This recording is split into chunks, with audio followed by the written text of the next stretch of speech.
Hello ladies and gentlemen, this is TK with StarCraftTournament.com bringing you another cast from StarCraft Tournament number 11. I am using a new mic that one of my roommates bought, and she let me borrow it just to see whether or not I can get my voice a little bit clearer, and yeah, I'm just trying to test it out. So let me know what you think, whether my voice is clear now or before, and yeah, just leave me some feedback.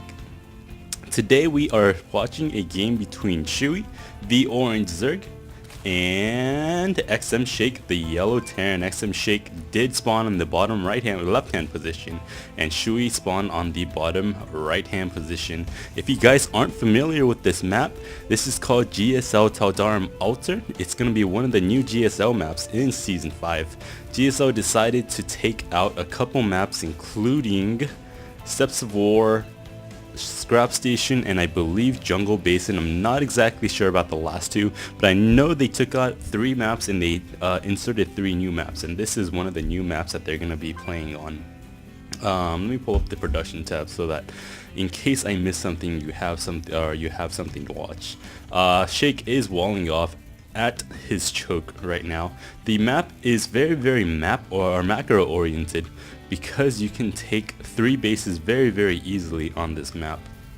You have the main right here, and then it's blocked off by a little choke, not a ramp but just a choke, with some destructible rocks, and then you have your natural right outside that choke, and then you have another smaller choke right here so that you can defend your natural. And then you have your third a little bit tucked away here too. It's vulnerable to two-sided attacks, but it's relatively close if you just wall off somewhere around here, which is the entrance to your natural and your main. You can have a really easy time defending this third as well. Not to mention all these gold mineral patches just lying around the corner. They do have destructible rocks in front of it, but very easy to get some naturals. Very easy to get your economy going in this map, and the map is very big. So I mean, this is a very long game prone map, where both sides would just macro up and then engage in a mid to late game fashion instead of doing some early cheeses. Anyways, we do see Shoey did go for a 15 hatch, and he was going, I think that's a 16 pool, I'm not exactly sure, I wasn't really counting it, but either 15 hatch 14 pool or 15 hatch 16 pool.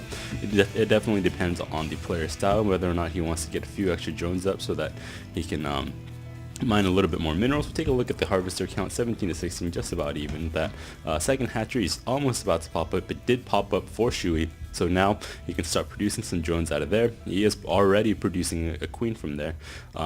Queen's very helpful, of course, because they can inject larvae, which can produce more little larvas that you can produce units out of, and they can spread creep, and they're good anti-air. So it's very nice to have extra queens lying around. Oh, and by the way, yes, I do know that I do say very a lot, but it's just one of those things. Yeah, somebody pointed that out to me. I'm trying to work on it.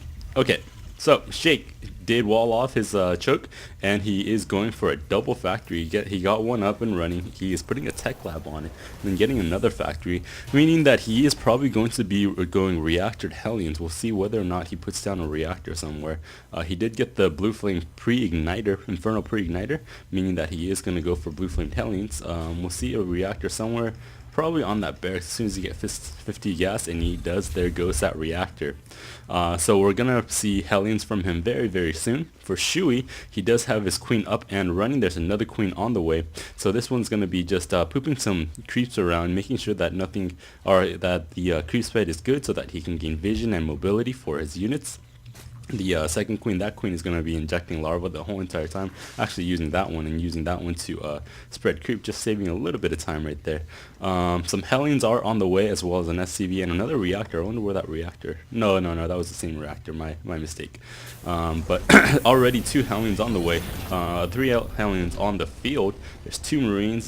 Probably just going to push out with this group right here just to poke around and see what Shoey has, because right now he does know that the hatchery is up and running, probably with a comsat or a scan. Sorry. Now we do see a Roach Warren going up, a very good counter against Hellions, but right now the Roach Warren is not up, the Spine Crawler is not up, and there are only 2 queens to defend against this 3 Hellions. These Hellions need to be, or these queens need to block off these Hellions, but the Blue Flame is kicking in, and they're doing so much damage right now. They just roasted away a bunch of basically all but 2 drones here, and there were about 10 or 11 drones. Let's see the kill count. There's 3 for that one, there is 6 for that one, there is 4 for that one, and 10 for that one. So that is so many drones. He's just killing so many drones right now. He even took out a pack of Zerglings, even going for these remaining drones right now, and my computer is lagging at the same time. I apologize about that. There's 2 more Hellions on the field, and now just whittling down this drone count for Shoey.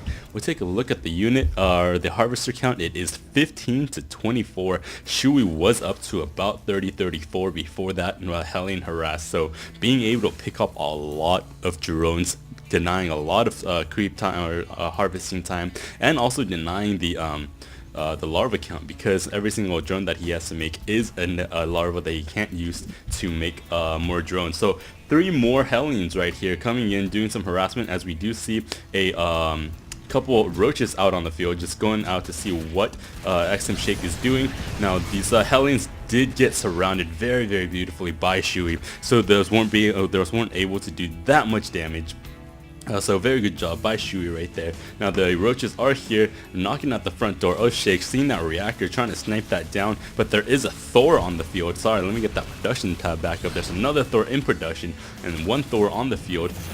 Shake is trying to lift that off in time, but that reactor did get sniped off. Reactors do take a long time to build, so that was pretty huge for Shoey.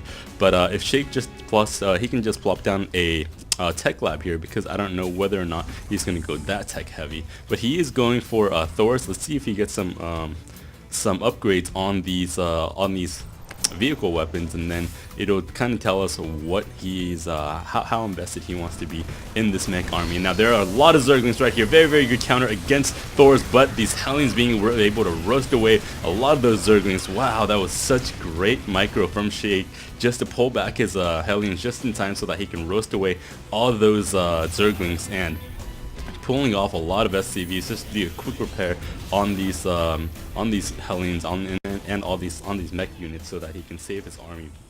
So